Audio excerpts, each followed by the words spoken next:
Welcome to A Matter of Mindset, episode 18. Joseph Carpe Diem, putting in work from the AM to the PM. Got my cameraman, Jojo, in the building. You know the vibes. Come on. Got a special guest with me. I'm looking forward to this episode. Armour. Jesus. What's going on, man? What I'm saying. Peace, God. Way up there, man. We're here, we're conscious, we're consciously aware, and we're ready to rock, champ. We're ready to rock, brethren. Winning. Yeah. winning. Come a bit close to it though, but you should be cool still. I do get a bit gassed still when I get into it, so. No worries, man. How are things though? Yeah.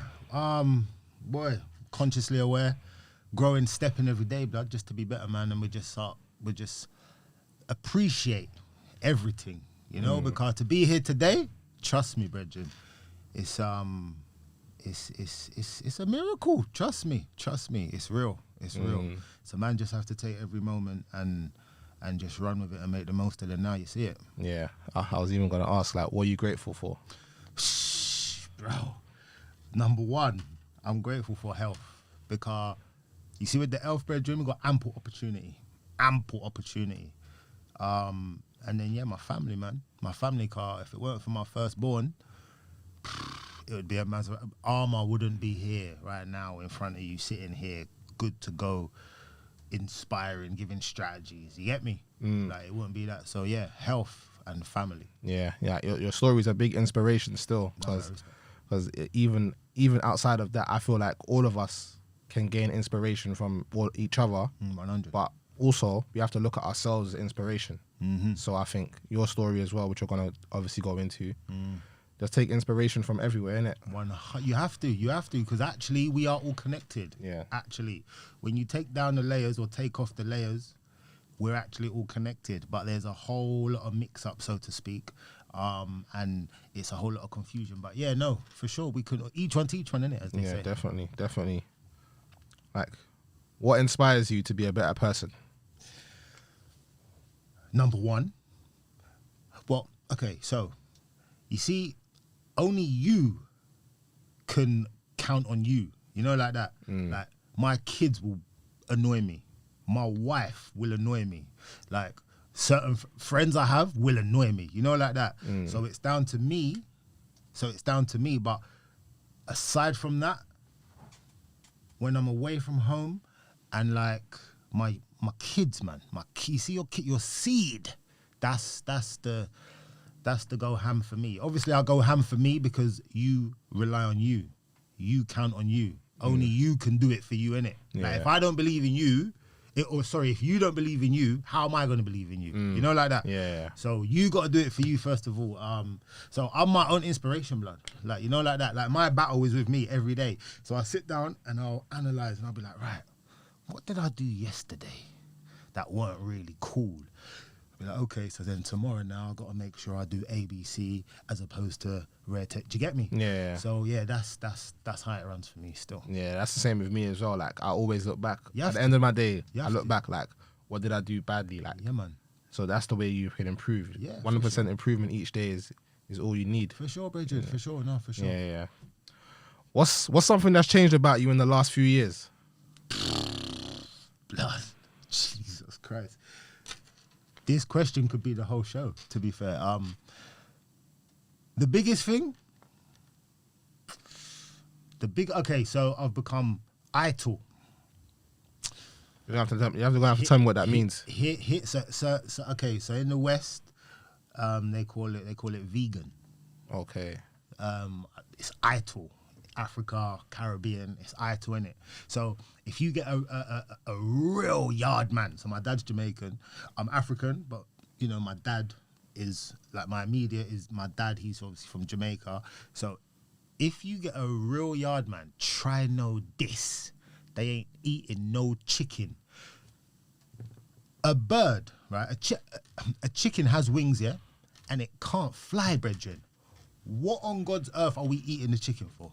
You know, like that, like, why are we nyamming the chicken? So when you get a real Rasta, like a real certified Rasta, he is idle. This is where the term idle comes from. He ain't nyamming Okay, so people think, yeah, yard man, Jamaican, yeah, jerk chicken, rare. No. That's the That's the corpse. That's the uneducated yard man. When you get the Aitor man, the Rasta man, the real Rasta man, brethren, he ain't yamming no docile animal. It's docile, brethren. Why are we putting that in our body? Then we confuse when we get illness and when we get diseases or feeling depressed and anxious and rare tear. Because look what we're putting in our body. Some docile idiot animal. The bird, the thing's got wings and it can't even fly, brethren. You know, like that. So, yeah. So becoming vegan has changed my whole being, brethren. Faster, fitter, stronger. People go, oh yeah, I'm getting old now. Oh yeah, when you hit 36 or, you know, closer to 40, you start getting aches and pains and you start, brethren, I'm stronger than I've ever been. You know, like that. Like all right, I'm not as fast as I used to be, but man's still quick. Man's flexible. Man's mind is like on fire right now. And like we said off camera prior, man's not even reading books like that or whatever. I believe I'm an Aquarius. I'm in touch with nature. I'm in touch with the universe.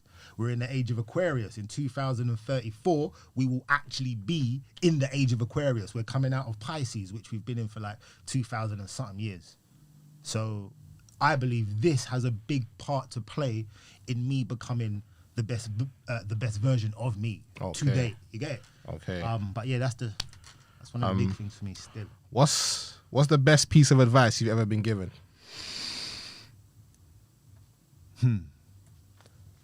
My granddad told me, I say granddad, my nan's partner. Man's third generation, you know. Nan, hustler, bona fide. Mum, hustler, bona fide. Then I come, third generation, brethren. It's not a joke out here. But the best piece of advice was, Anton, you're not a criminal unless you get caught. And I'll be honest, I was told this at 14, 15. I can't forget, brethren. And touch wood, I never got bagged prior to that. You see, from when I heard that knowledge, whenever I got chased by feds, a lot of men would be like, yeah, man's gonna go to jail. These times, Felton was the place where everyone would go, and Felton was like the zoo, the jungle them time there.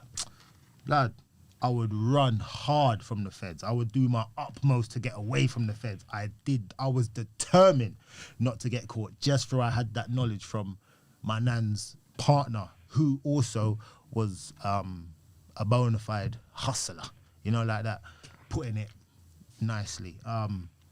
So yeah, that was that stuck with me to date. Okay. No, I get that still. Yeah, but man. I'm gonna ask, obviously we know you were in Nasty. I just wanna ask, like, what was your mindset when you were in Nasty? Bro, so man said, what was the mindset, you know? So anyone who knows about Nasty Crew back in the day, man wasn't really on radio as much as I should have been. Man was never on time. Man always used to come half an hour, 45 minutes prior to the end, you get me? I was a road kid. So originally I'm from northwest London, you know, Kilburn, Shoot Up Hill, 86 Watling Gardens. That's where I'm from originally. Mum was in and out of jail, so then I had to, if I went in a children's home, I would go to East London to my nan's.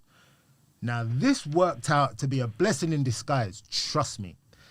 A lot of madness happened in northwest London. I don't know if you know a man like Nines and C-Biz and all them artists there. Like, man is from that quarters, innit? Okay. So, but obviously I was backwards and forwards literally from birth. So, you know, suffering like traumatic experiences, like mum's boyfriend trying to put his hands on man. Mum had a drug addiction. I'd fight mum for like crack pipes and all that. I would go out on the estate and fight and do a whole heap of madness. This is at like 11, 12. I'd go to East, go to a primary school, Wellerton Way, come back. Then I'd go back to my primary school in northwest London, go back to East, go to a next primary school. I think I went to 3 different primary schools, 3 different secondary schools. So by the time I got to East, so when did I join Nasty Crew? I must have been 17 or something like that, 16, I can't remember, something like that. By this time now, I'm already a high street bully.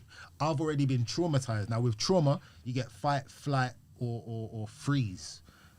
I took up the fight sort of mentality, and I would just inflict pain on people. Why? Because I suffered abuse from mum's boyfriend, innit? Try to put hands on man and rare it. So that was my paradigm. So that was my programming. You get me? Yeah. So I was programmed to be active, to be aggressive, to be unnecessary, to put it in a nice way. So yeah, when I come to East, I was a shotter before I joined Nasty Crew.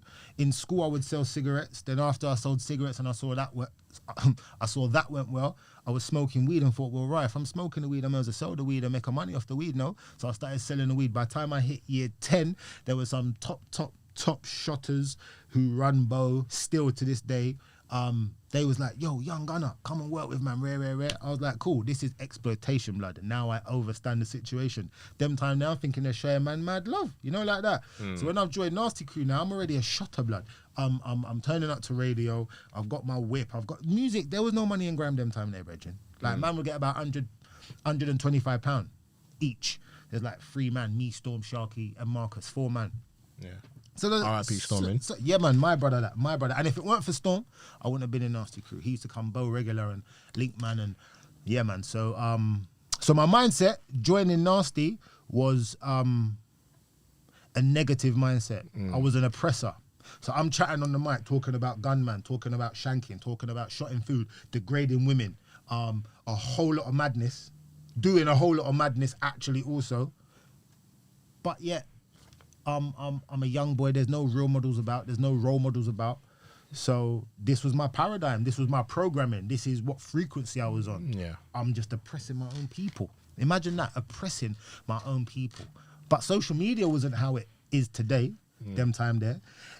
All the role models we thought were role models were just exploiting us and taking the piss out of us. So, listen, your mum or your dad or your guardian can do everything they can for you, yeah? If you go out onto road, you've got the top boy in the ends who's doing his thing, shotting food, he's got bare gal, whatever. You got your man them gassed off him and chatting nonsense and trying to be like him. Then you go to school, same said thing. You got the teachers chatting wet to you. You got the feds hotting you up. You got no real inspiration from nowhere. This is much more of an influence than your home. When you go home, your mum or dad comes home from work, 5, 6, 7 o'clock. You have your dinner, you have a bath, you chat to them for half hour, go to bed. That's done. You get it? So the truth of the matter is, your community builds you. Actually, this is where the term comes from. It takes a village to raise build a child. Yeah. Right. Okay.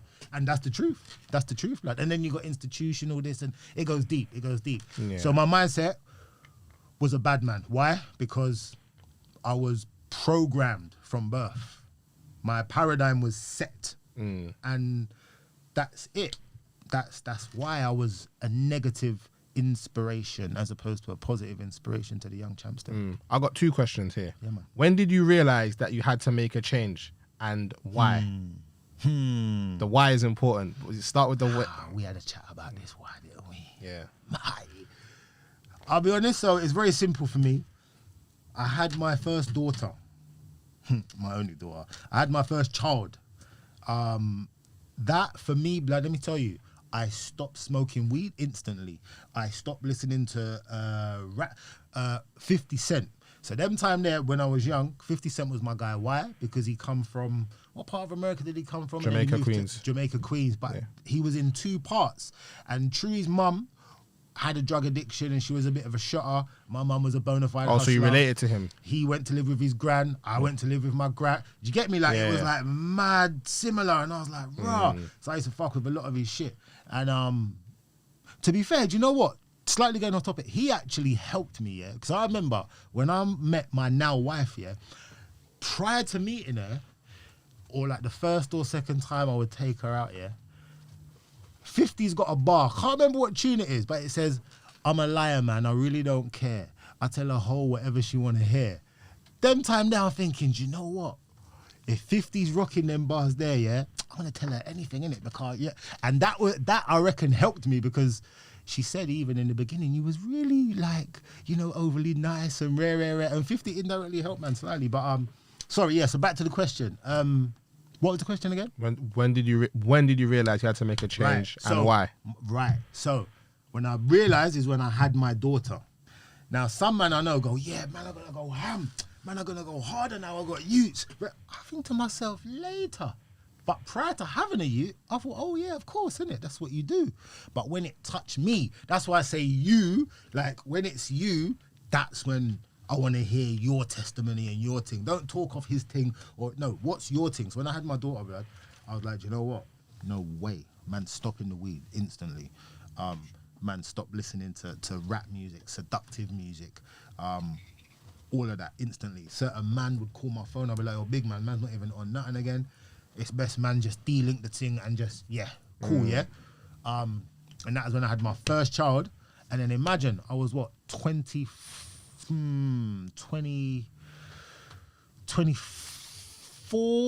25, something like that.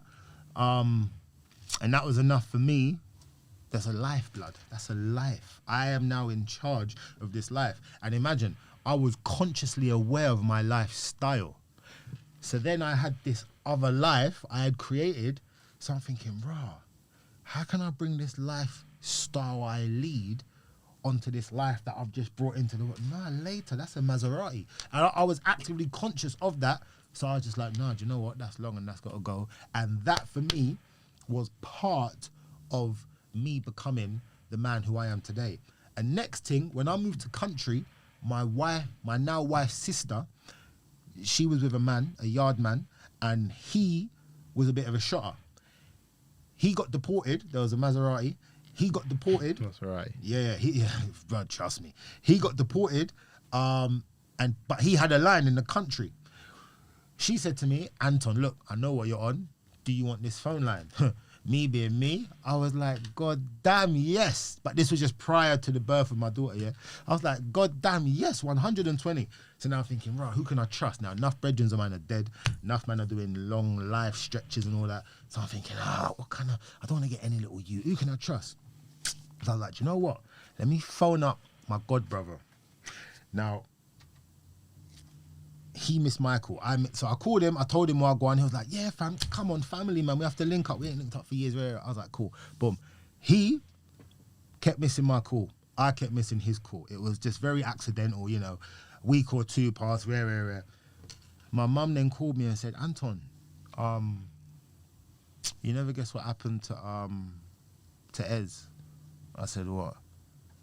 She said, the police knocked his mum's door and said he's been executed. I said, what? I said, would you? So anyway, that was that. And yeah, so he got, like, took off Earth. And unfortunate, I swear he was deaf in his right ear. So when man rolled up on the side, he didn't even hear, he weren't even aware, you get me? But, so that was that. So that was another thing to me. I had friends die in it, but that, it didn't really touch me like that. But when it's close to home, like that's family, innit? Like my mum lived with his mum when I was a baby, and do you get me? So that was family, and it was like, whoa. When you go into the funeral, you hear a man like saying, yeah, man, I'm gonna roll out on them, man. Rare. And I'm thinking to myself, my youth's on the way. You know them way there? Like, I got you on the way, like, rare, tear. So I'm thinking, boy. And I had to make a decision. And that's what it is. Everyone's excuse is valid. I could have said, what? My God, brother, are you mad? And my excuse would have been valid to go and ride out. Even for my friends them who had mad, my excuse is valid because man violated, so you now have to go and retaliate. But I believe everyone's excuse is valid. Kids come from the Middle East and whatever, families tortured, raped, murdered in front of them, but they come here and become doctors and surgeons. We have got our little issues here and we complain and go, institutional racism and rare. What do you want? Do you want the excuse or do you want the progress? Do you want the emotion? Oh, rare, or do you want the progress? Like, what one is it? You can't have both. You have to pick one, you know, like that. Yeah. So for me, those are the two main factors. Only the divine knows. Those were the two main factors for me to make the change. But I think it's important, yeah. Like when things are going on around you, like they're happening for a reason, like. And when stuff is going on around you, you have to be like, if I'm not gonna change, it's not gonna change. 100. And I think that's where the power of the subconscious mind comes in. Of course. Because that's the name of the topic today, the power of the subconscious mind. Because the subconscious mind influences all of our decisions. For sure. So your conscious thoughts are a reflection of your subconscious thoughts, and with the subconscious mind, if you're in touch with your subconscious mind, you can heal yourself of 100. past trauma. And I think you're a living representation of that. That's why I got you here to talk about that. Yeah, no, for sure. Blood. Okay, so yeah, you're right, 120%. Your subconscious mind is your engine that drives you. So okay, watch this now. So me being me, as a young man, traumatic experiences, a whole lot of madness going on, done music, whatever, rare. Blood, let me tell you, even now, I'm still going through the change now. Remember, I'm 36. So I've got it's only the last, 4 years I've really sort of tried to get knowledge and tried to have an overstanding as opposed to an understanding. You get it? Yeah. So now I've come to the conclusion that to change a human being, because your personality is like your reality, innit? So whatever, like your personality. So to change your reality, you got to change your personality. You got to change the subconscious mind. How do you change your subconscious mind, blood? Like, the best way for me to put it so people can get it quickly is when you go to the gym and you're banging weights and you want your chest to look nice, you must take your time and don't fit. This is why people take steroids, because you take steroids and you get quick results, right? To change the subconscious mind, to change your pattern of play, it's repetition after repetition after repetition of whatever it is. You got to sort of attach yourself to a kind of invisible entity. So like an image you have of yourself, attach yourself to that and that feeling of being that person, because the body don't know the difference between a real life experience or a thought of experience. There's like there's stats, let me think, it's escaped my mind, it will come back to me shortly. But your body, so whatever you tell yourself, whatever you think of, it has a real effect on the body. Like, it has a real major effect on the body. So the idea of the subconscious mind is knowing that it's your engine. So you act almost like reflexively, and like it's kind of it's natural. It's instant almost. But now when you're conscious, you can sort of so when people say to me, oh, what are you saying? Usually I say, I'm consciously aware I'm involved with a positive emotion, therefore I'm in a positive vibration.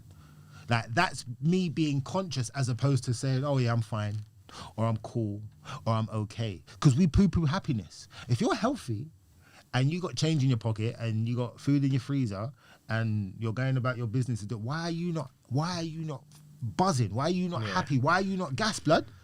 Like, when I come out of the jails or come out of certain negative environments and I'm talking to people, whatever, and I think to myself, whoa. Like I said a minute ago, there's guys who come from the third world, who come from, Africa, Asia, the Middle East, and they come here and become success stories, blood.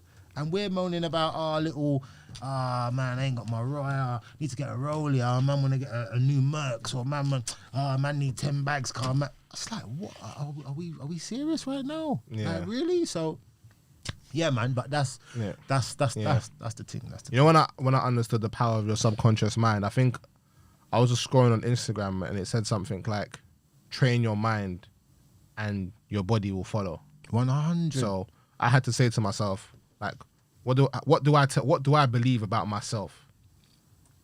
And these are the sort of questions that I was asking myself. I said, okay, so how I consciously think, my conscious thoughts are a reflection of my subconscious thoughts. So if I consciously feel like my self-esteem is low, subconsciously, my self-esteem is poor. So I'm like, okay, I have to work on that. So I just work on that. That's a daily thing. Yeah. And relating back to your thing, when you were on the roads and whatever and you were growing up, you were inflicting pain because subconsciously you were in pain. I was in pain.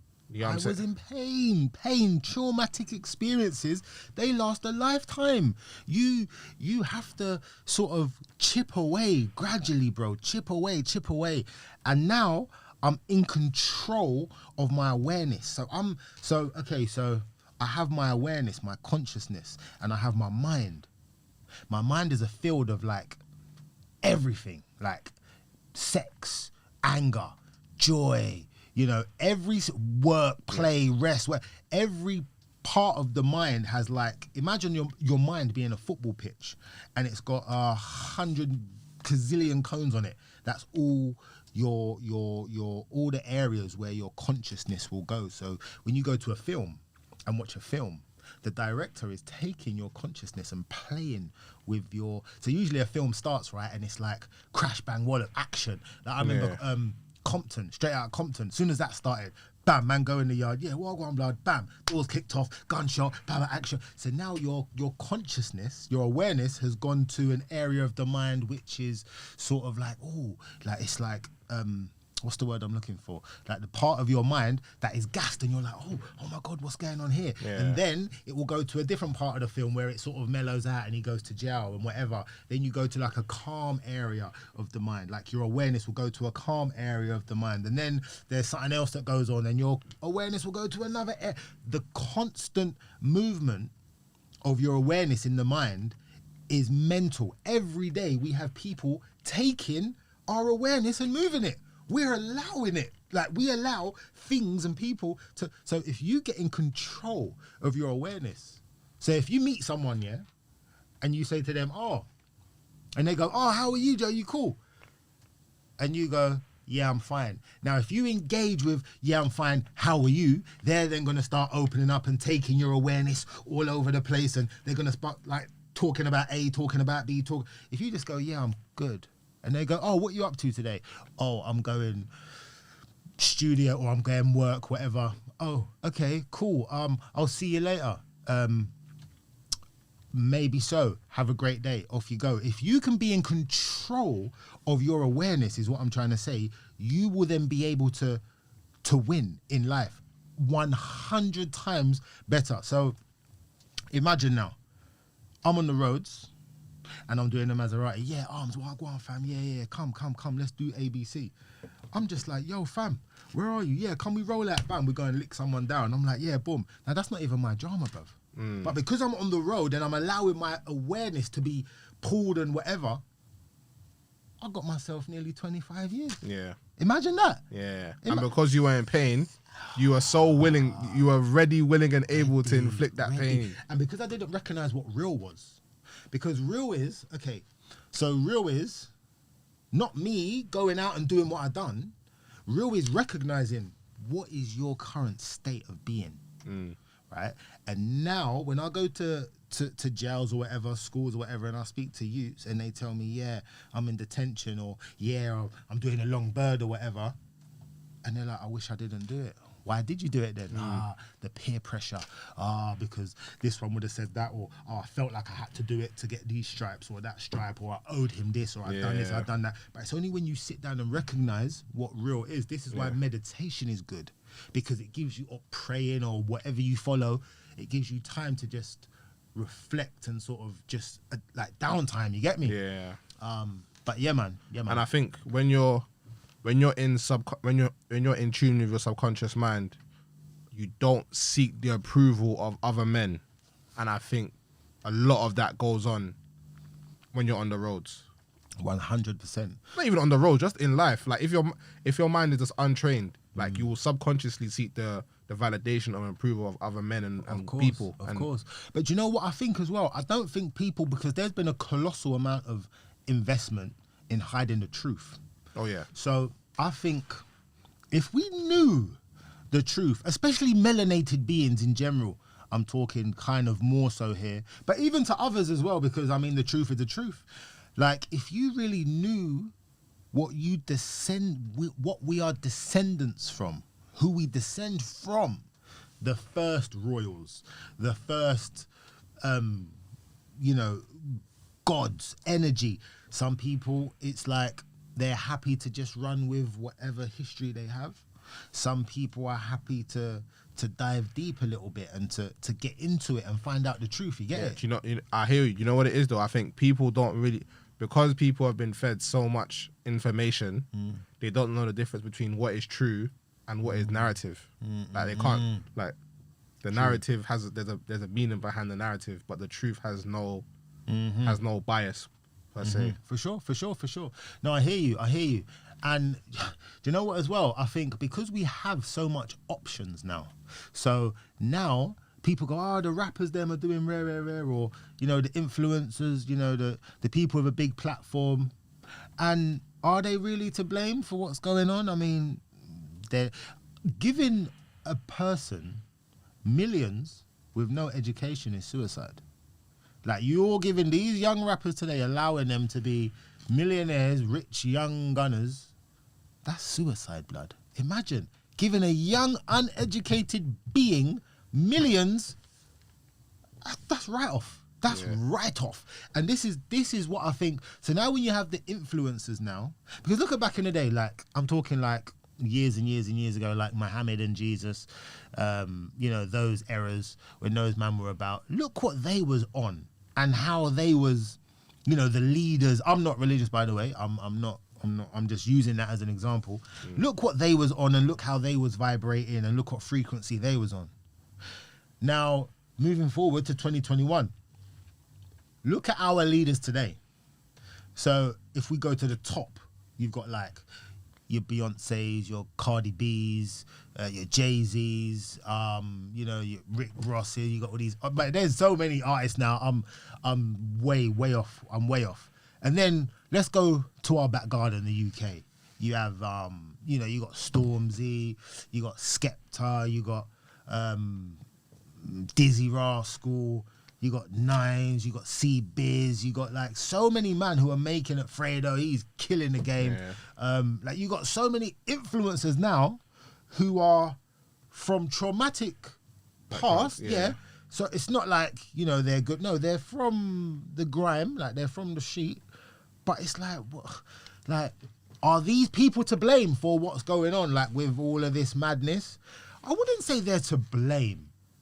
I wouldn't say they're to blame. I wouldn't say they're to blame. I think, you know what it is? I think a lack of accountability is a prevalent thing in today's culture. So whenever something goes wrong, everyone's just looking for someone to blame. And it's like, you're only in control of you, you know? 100. Like, when you play the blame game, it's a never ending, like, when you, okay, so even if it is their fault, what now what? Yeah. But more times than not, when I think, in my opinion, as adults, everything we do, we have some responsibility or accountability 100, in everything. 120%. And I think the moment I can say that I fully became like conscious and aware, accountability is part of it.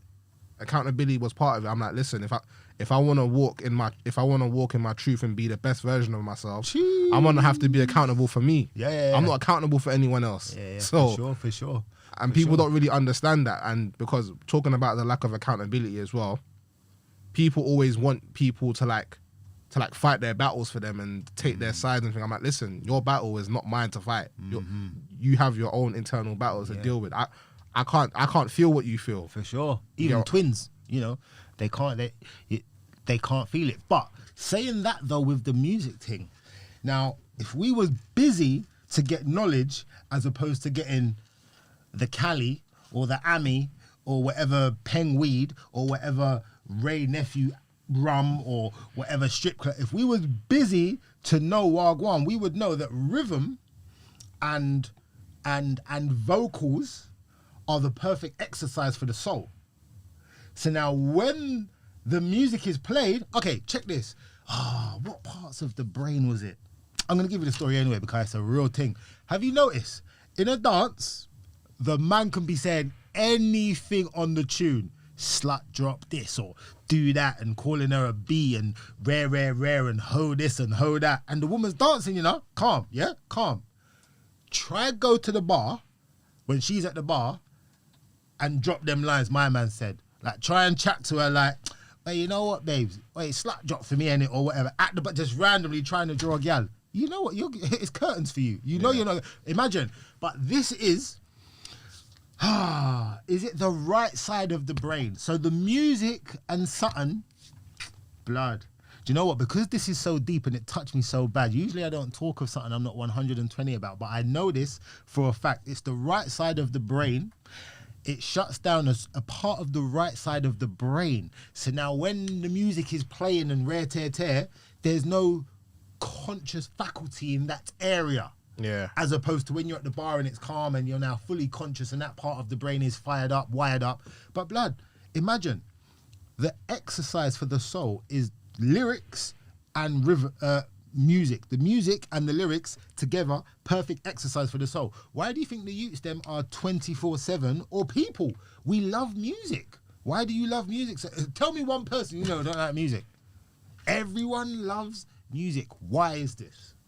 That's the truth, because it's the perfect exercise for the soul. It gets into you. Don't you think music touches you? Imagine you could be in your whip, yeah, just driving, and a tune could come on the radio. You could be listening to whatever you're listening to, some country western or whatever the radio's playing, but a tune you like comes on, bam, you're just up, you're on one. Me, I drive a lot, so I know if I'm listening to a podcast or if I'm listening to something and I'm feeling a bit drowsy or whatever, if I put on a certain music, I know, boom, that's going to hit my soul and it's going to get me up. And yeah, man, that's the truth. Yeah, what is, I think music goes straight to your subconscious, innit? That's why it affects your moods and stuff. And I think when I sort of became, even with films attack your subconscious. Yeah. So I think when I became conscious of that, I kind of I'm not mindful of, I won't say I'm mindful. I'm mindful of the music that I'm listening to, or I'm fully indulgent because I'm not perfect. But you have to sort of be careful with, because obviously music and that has messages, same with film. So you have to be careful what you take on. Yeah, for sure. And images shape reality. So like thoughts, feelings, and actions, or thoughts, actions, and results. So to change this whole being of you, it's your thoughts, your actions, and your results. How the ass are you going to change that? Well, okay, if you're a gunman and you're rolling with gunman, you're going to be thinking like a gunman, right? Yeah. So just allow rolling with the gunman them and roll with the footballers, or roll with the gal, like the man them who love the gal them, or just roll with a different group of man, innit? Then your thoughts will start changing after a period of time, naturally. Yeah. Then your actions will naturally just become different, the way you act and the way you be, your being. Yeah. And then your results will change. But Yeah. remember, this is repetition after repetition. When you go to the gym, your chest ain't getting big after 6 months, blood. After a year, you might go, raw, yeah, man, look good, okay, we keep banging. Year and a half, 2 years, you might go, raw, okay, boom. But you're still not where you want to get to, but you can see the change slightly, you get me? After 6 weeks, after even a year, sometimes if you're not doing it correctly, you don't even see much change. My point is, it's repetition. The paradigm or the subconscious was formed through repetition. It's changed through repetition. Yeah. That is the only way. There is no cheat code. There is no nothing. To be fair, the only cheat code I'd say, if you're doing it 24/7, 7 days a week, all day, every month, every year, every 24, and then you might get a bit of a quicker change. But the idea is repetition. That's what formed it. That's the only last thing that's going to change. Yeah. And I think, talking on the change thing, you kind of have to know that you need to change.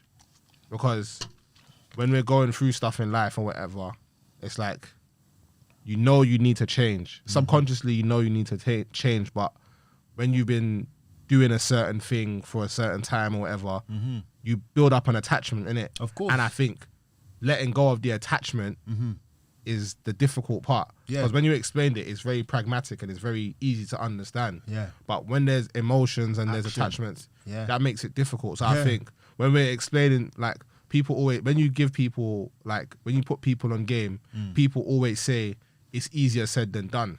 And it is, but that doesn't mean that the process is not still the same. It's a process. That's I'm telling you the process. I'm not telling you how easy it is. You get what I'm saying?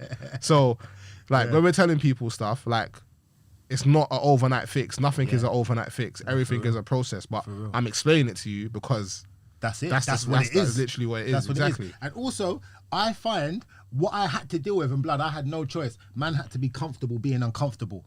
Bruv, I went to 3 different primary schools. I got 3 kids. I couldn't imagine sending any of them to a different primary school right now.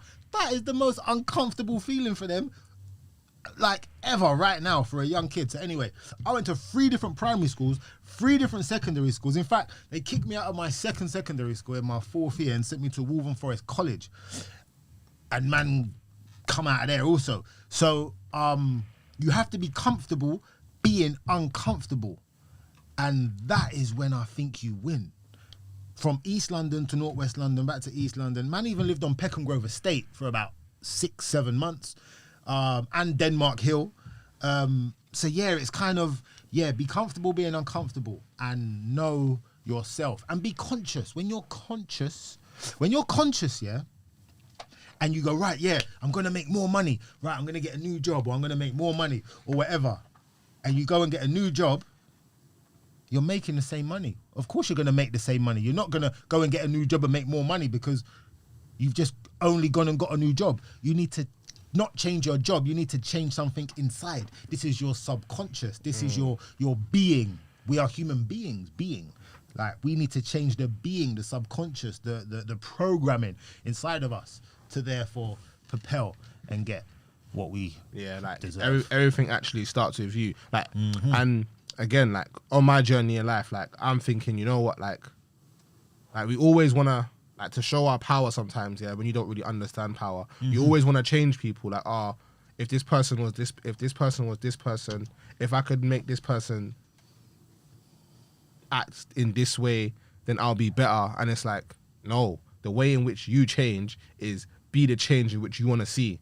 When you change who you are, people are going to have to treat you differently. Of course. Because I'm not the same, I'm the same person, but I'm not the same person mentally. Like, yeah, of course. The same person, I'm the same person physically, but I'm not the same person mentally, like, when I was like 21. You know what I'm saying? Yeah, for sure. So be the change that you want to see, and the change starts in the mind. Of course. The change starts in the mind. Of course. The whole, everything you see on a daily basis has come from a mind, has been a thought, and then the thought has been acted upon, and what you see now is a result of the action of that thought. Yeah. Actually. So, but I like to simplify things and make people get it. But like you said a minute ago, yeah, but it's not that easy and people have attachments and whatever. And that's the truth. But now, dog, you need to get comfortable being uncomfortable. Yeah. Like, you know, like that, because it's not, to be honest, if you've lived any kind of life, you know, being a trapper, like, people go, oh, these drug dealers, they just go out and get money. Bro, it's not easy. It's not like you just go and you get a light. Well, for me, it weren't. You don't just go out and your phone starts popping and you make thousands every day. Blood, this is hard work. You have to go out. You have to give your number out. You need to get calls. Cats call you back and tell you your food is shit. You then got to go and get your food off someone else, and then someone might try and bump you. Then you got a beef with my man. Right now, you got a beef, you got a war. You ain't even got no dough. I having beef and having war with no dough. You get me? Yeah. So for me, the whole startup was a Maserati. It was like, oh, really? Like, so anyone saying, yeah, drug dealers, it's like footballers. When people say, footballers, they get too much money. Bro, do you understand what happens how in hard pre-season? they work? Yeah. Do you know, imagine if someone's racist and they don't like Cristiano Ronaldo or Messi and they think, you flash little whatever. Think what they're going to do to him in training. And how they're going to make him, how they're going to punish him in training and make him. So a man used to kick ball in it when I was younger. So I know man played at Millwall, Charles with Peterborough, Colchester. So man know that, like, how, like, what happens behind closed doors. You get me? Yeah. And that's another thing. When you have role models around, now a young gunner like me, I could have easily been a pro. But I was like, no, man's going Vivid and Elite. Man's going Stratford Rex. Man's going RM1 Club. Man's going Harlequins in Ilford. Man's doing all day as parties in the park. I'm like 17, just joined Nasty Crew. We're like butting it up, like smacking it, going up to Wolverhampton, Birmingham. There's some man, Burger Bar crew up north. Man was going to Link, some of them, man. Like, it was... This shit was real. This music thing was popping. Carnival, man was going carnival, busting Michael. Like, this was real. And I'm thinking, right, I'm going to go and do a YTS and get £50 a week and clean some shit striker's boots. I'm like, come on, bro. But if I had a role model now, someone like myself, telling a young gunner, yo, listen, do that. You see, in 2 years when you're 19 or 20 or whatever, and you get a pro contract and you make the first team, you're gone. But man wasn't thinking like that. Man was thinking, now, what? Man, I got gal. Man are gonna go and bust some moe. Man are gonna smoke some weed. Man are gonna go and shop some food, get some money. Like, do you get me? It's all now. But in one breath, that's how we have to live, though, isn't it? The now, the power of now is really all we have. Yeah.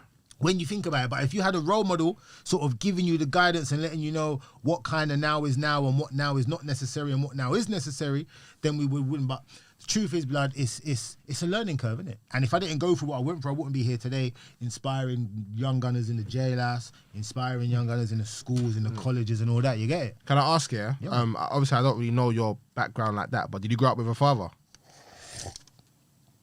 No. Nope. Man nearly died at birth. Man was mager, skinny, couldn't keep nothing down, throwing up everything, was on a life support machine for, got 6 months plus or whatever. It was touch and go. Little nigga made it through, bang. Mum had a drug addiction, lived with dad, I think, for the first maybe year, 2 years. Mum then left dad. So I can't, man say, black men or men wear it. No, it weren't him. My mum left him, innit? So, but apparently he was a bit of an arse. I don't know. I haven't spoke to him. I was there, but I don't remember. So I'm only a pickney. So mum's left dad. I'm only like 2 years old. So then from 2, I'm just fatherless and with mum. Mum's hustling, trying to do her thing, rare. And it's just, it's mad. It's mad. Yeah, because the only reason why I asked, because when we're talking about when you were talking about needing role models, I think as black men, I think our role model ideally should be our father. 100. So now you're talking about your situation. Yeah. You've fully changed your paradigm because you you've grown up without a father. Deep. You're raising your daughter now. Deep stuff. This is what I'm saying. And sometimes people, a lot of men holler me and go, "Oh, blood, I don't think you understand." And do you know what? It's mad. So the other day I'm swimming with my son. Yeah, he's only 2. I got 2. I got one 11 and another young gunner. And I'll be honest, yeah. We just went swimming the other day, yeah? It's nothing major, really. We went swimming, we come out, and we're walking back to the car, and he's just messing around, as 2-year-olds do. And I just looked at him, and like from head to toe, I got this feeling, like this sensation of like a divine, you can't describe this feeling, yeah, blood, but it was like a feeling of just gratitude, appreciation, and it was like, yeah, like a cold shivering feeling. And you know, I'll be honest, for the past, 2 years, I get these feelings often, blood. Like very, very frequent. And I can't really put my finger on it, but I just like to say it's a good feeling. I feel good. I feel happy. I feel like I'm empowering. I feel, okay, I feel like if I was to punch someone in the face, they would be like KO'd. That, like, I feel, like when you feel powerful and strong. Yeah. But I don't feel powerful and strong, if that makes sense. I just feel whole. Yeah. I feel 100. I feel like I could. It's mad. It's a mad. Is that feeling, because of bruv. your children? But I don't know. This is what I'm saying. I just get these feelings. Like it's like a gush of like. I don't like. It's an energy that comes over me, and it's mad, bro. I can't explain it. It's mad. It's mad. It's like a divine feeling, a divine energy. It's deep. But man's fully in touch with the ancestors. Mum passed in January, so again, that's another ancestor who, like mum, who is sort of with man, working with man, and because really that's how we gotta see things, innit? When we talk of like religion, I respect everyone for their thing. Yeah, enough manners and respect to everyone. I'm not perfect, so I'm not throwing no stones at no one. But religion's been around for how long? Do you know? I don't know. About 1,600, 1,700 years. Something like that, give or take a little. Melanated people, we've been here for over 200,000 years, blood. So how is it I am going to follow something that's been here for 1,600, 700 years as opposed to following the ancestors who were here for over 200,000 plus years?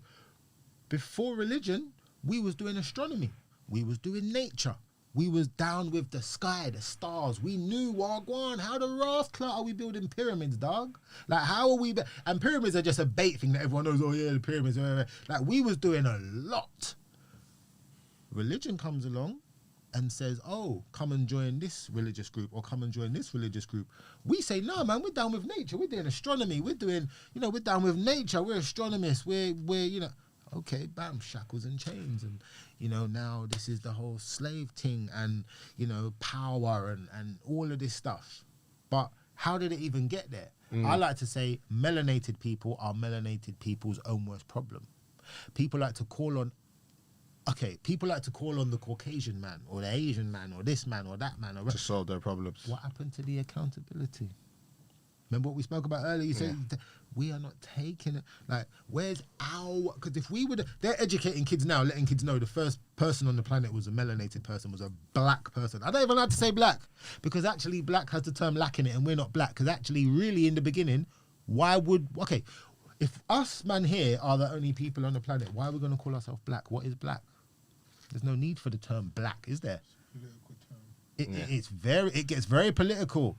I like to use the term brown because brown has the term own in it. Black is lack, and the term bless. Bless, fam. No, there ain't no less going on here, fam. We're only going up. It's uppins. It's up. It's ton up. It's ton up. It's no less. So you see, words, blood. Words are deadly. Like words, spells. Can you spell? Words are spells, blood. We are constantly. But it goes so deep, man. Nah, I hear that still. Like, but yeah, go on. The words are powerful still, It's deep. and even me recently, I don't even like using the term black. If I do say the word black, it's in quotes, innit? Yes. It's in quotes. Yeah. Or I'll say so-called or alleged. Yeah, I don't Yeah. really like that either, innit? But I do hear you, and I think when it comes to forget black men as men, Melanated men, Yeah, I man. think we need to do better Yeah. for not only ourselves but for our offspring, our seed, our Course. future generations, because that's what it's about. Of because course. from listening to your story, you can correct me if I'm wrong. Yeah. I felt like when you didn't have a purpose and you were in pain, you were just spreading that pain. Of course. But the moment you had something to live for, i.e., your daughter was your first child, right? Okay, yeah. That initiated the paradigm shift. 100. That was the kickstart. Boom. For sure. Yeah. That was the kickstart. And you said something. I was gonna bounce off that, but it slipped my mind. So okay, I'll move on to so imagine now. So we're gonna talk about past, present, and future. Now imagine. Now you see, so when my mum passed, she's in a hospital. Now she passed naturally. And that's how it's meant to go, innit? No child is meant to go before their parent. The parent goes first. Yeah. And then, that's how we're meant to transcend. Death is not real, by the way. I'm going to get onto that as well, about this whole death thing and how they got us praying death, scared and para. Right, so but this is only my programming for the past 4 years, yeah? So when my mum's in hospital and she's not well and she's in pain and her facial expressions and rare. Now imagine, your mum's in the bed. She's only 52. She's not even like, like some mums are like, oh, it's 78 and you think, it's time for them to rock and roll. No, she's only 52. She's active. Like, she had bare style. Like, the grandkids loved her. She was lively. She was a soul of anywhere she went. She's in the bed. I'm holding her hand. She's passing. The doctor says, Anton, the stats are not looking good. She's going, mate. And I'm there. So now, remember, I'm 36, yeah? So the 32 years of me, which is the majority negative, shall I just say, and the other 4 years, which I've really tried to turn the cogs and really shift the paradigm, in my head, I am battling. So I'm holding her hand, and I'm there, and he's telling me what he's telling me. I'm like, all right, cool. In my head, I'm like, what the I just want to inflict the utmost pain on anything. But then in the next breath, I'm like, if I want a more positive experience, that's actually a negative because I'm wanting, I'm not appreciating. I'm wanting, so I'm out of my divine. A negative experience, which is happening right now. My mum's going, but this is my battle in my head. My mum's dying. That is a negative if I don't accept it. If I accept she's transcending and I don't want for nothing, that is peace and that is bliss. That is intangible. That is divine. That is God, so to speak, yeah? So now I'm there, I'm holding her hand, and in my head I'm battling. And I think now, as months have gone on, that has gave me some new powers, enormous, different kind of power and vibrations and all of that stuff. And I think to myself, yes, when you want something, it's a negative vibration. So when you're in the past, and and you're thinking about the past, that's a negative, blood, because you're never going to get that past back. You're never going to feel that feeling you felt. Yeah. It's gone. So that's actually going to be a negative, because you'll be like, do you know what, man's never going to get that. So now you're lowering your vibration. Yeah. When you think of the future, you get antsy, you get like anxious, you get like, that's a negative, because you're not in your divine, you're not in the present. You're not in the present. But when you're in the present, now this is God, this is divine. This moment here right now is, this is it. This is what we have. You know, like that. Yeah, even one of my friends, he got on my podcast before, Shamari, shout out Shamari, my brethren. He said something one time. We were talking about like attachments, and he was like, if you keep telling the universe, I want this, I want this, I want this, I want this, you're telling the universe that you're lacking something. Right. Okay. And true story. Big up the brethren. Yeah, man. He said you're telling the universe that you're lacking something. Whereas if you can put it out there that you want it, then detach, then be present. Do you get what I'm saying? Okay. Because if you're always I want, it messes your vibration. You get what I'm saying? Of course. So, because the universe don't know, like, maybe, if so, should I not, should I not know? The universe just knows yes or no. It's like very black and white. When you water like a grass bed or a plant bed or whatever, or a garden or whatever, the weeds will grow.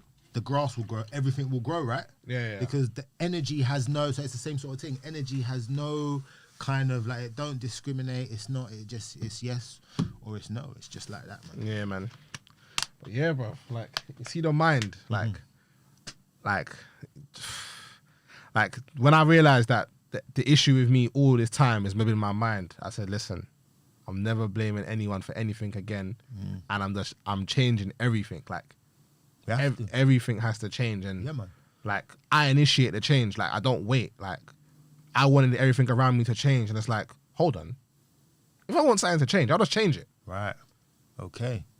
And it's the accountability and the knowing your power, and it's just like, when you understand the power of your mind and your thoughts, you do a lot more. Of course. You get what I'm saying? Of course. And when you realize your power, you're like, okay, cool. I've realized my power now. I have to use it properly. Because I think everyone knows how much power they have, but it's people that misuse their power, innit? 120%. And, do you know, people, you see, people, but do they really know how much power they have? Because if they knew how much power they had, they would, I think some people are very conscious. Some people are conscious at the right time. So if you've got man in an interview and they say, yeah, blood, yeah, and they're interviewing, like, you're chatting with them and they're like, yeah, ABC, then they'll go back up. So, like, I was in Wandsworth Prison the other day, right? And I spoke to a young famous rapper, and he was telling me, and we was talking, shout out my brother, Mike from A Few Great Men. We was talking to a young champ the other day, and he was telling us everything we want to hear. But the truth is, what's going to happen when he comes out and he's amongst these mandem and he's amongst all the goons and it's back in that comfort zone? Do you get what I mean? It's kind of hard. So, I mean, it's a tricky one, bro. It's a tricky one. When people are in a place where, you know, they don't have much going on for them, they'll tell you everything you want to hear. But then when they come out of the jail, let's say, or when they leave the interview, then they fall back asleep. So if there's anything I could tell anyone, it's stay woke. Like, stay conscious. Even myself, like, try and stay conscious more so. Because we fall back to sleep, blood. It's natural. We've been programmed. You know, we went to colonizers' schools. We've been living in a colonizer's country for how long? So we are programmed by the wickedest beings, actually. And then when a little man is on the road shotting weed or whatever, or when a little man does an armed robbery, or when there's a little whatever, they're flung in jail and they're whatever. But they're the worst. They're the worst. Do you know what, though? I feel like if we're going to talk about the accountability thing, the accountability, it does trickle down to your environment as well. And your environment is who you're around. So if you're choosing to be around man that have got you landed in prison, if you come out of jail and you're like, okay, cool, I've been around man that if I hang around these man, I'm probably gonna go jail again, there has to be some accountability there too. 100%. But the young gunner was even telling us, he was even saying, look, when man come out, man want to link you, man, like, and be in contact with you, man, to sort of keep it going, like the aftermath, innit? To keep, like, yeah, man's in jail, whatever, but now when man come out, what's happening now? So that was good for him to actually come out with that. So, but listen, blood, as we know, anything you do with humans take time. Yeah. Anything to do with humans takes time. Yeah. It's not overnight, bro. It's not. But I think you need to be consciously aware of every step you take, For sure. because if things do go wrong, if you can't see where you went wrong, that's partly problematic. Yeah, big time. You get what I'm saying? And I think if we're gonna be leaders, kings, we're gonna be leaders of our families. Like we've got our families that look up to us. One day, obviously, I plan to be a father. You get me? But if I plan to be a leader or whatever, Yeah. I have to show that I have discernment and good decision making. So, of course. and part of that is knowing where you went wrong. Like, no one's saying you can't make mistakes, but it takes a real person to be like, okay, you know what, I went wrong here. You know, moving forward, I'll try to be better. Yeah, for sure. But you have to know where you went wrong first. You get what I'm saying? Recognize, you need to recognize, take it, own it, and then run with it. But don't ever be guilty. Don't ever feel guilt. Yeah, never. Guilt is, what's the saying? Giving up inspirational living towards yourself. Once you give up inspirational living towards yourself, Yeah. then what? You know, so you don't ever, no, like you said, no, take accountability, recognize, universe, I'm sorry for that. Now let's roll. And you keep moving. And you know what it is? I think obviously feeling guilty is linked with forgiveness. And I've spoken about forgiveness on my channel Bear. Like when you have an inability to forgive, you're always gonna feel guilty. And I think forgiveness starts with the self. If you can forgive yourself for transgressions that you've done, it should be easier to forgive other people. You get what I'm saying? But normally it doesn't really work like that. So all these things that you want to attain for yourself, or you want to be the best person, and it's like, okay, if I do someone wrong, I would like for that person to forgive me, innit? But I'm gonna have to ask myself, am I a forgiving person? First, You get first. Yeah. You get me? Everything actually starts with me. Sure. I can't be projecting what I don't put out there. Do you get what I'm saying? Of course. So yeah, you need that first, and everything is with you, the whole shebang. So people think, oh, if I get a Bugatti, I'm going to be happy, or if I get the latest designer clothing or watches or chains or whatever, I'm going to be happy. No, you won't. I've experienced it, and after 6 weeks, you get in the car, and it's just the car. You're just driving. You wear the clothes and it's just another piece of clothes. Now I wear those trainers to the gym. Now I wear that outfit just up the road instead of, do you get what I mean? So it's kind of like, no, why is it now I'm chasing all of this physical? Why is that? No, let's go within. Across any temple or any priest's temple or place of worship or whatever, in Egypt, place like that, it says know thyself. In the Quran, I believe, and in the Bible, I believe it says know thyself, you know, and all of this stuff. Know thyself, yes, know yourself first. When man was young, man say, hey, know yourself, you know, blood, I'll punch you or whatever. Yeah, know yourself, like know yourself, go within. So I've got a program called the Aduko program, yeah? And Aduko means to adduce. From within, we win, so we draw out. This is where the West took the term education. Education is from the word aduco. It's an old Latin term to adduce, from within. So from the inside out, we win. Yeah. And that is something, like I said to you, I get this feeling. What is that feeling I get? That's within me. It's bro, it's mad. And the term I as well, I think we like to use the term I a lot. And I is a selfish term. You see, like monks and that, they don't use the term I. Like they like to use the term like one. Yeah. As in like the oneness. Like it's a oneness. And we are a oneness. I said it at the beginning, innit? Yeah. We are a oneness first and foremost. Yeah. But the term I, if I use the term I, it's like EYE.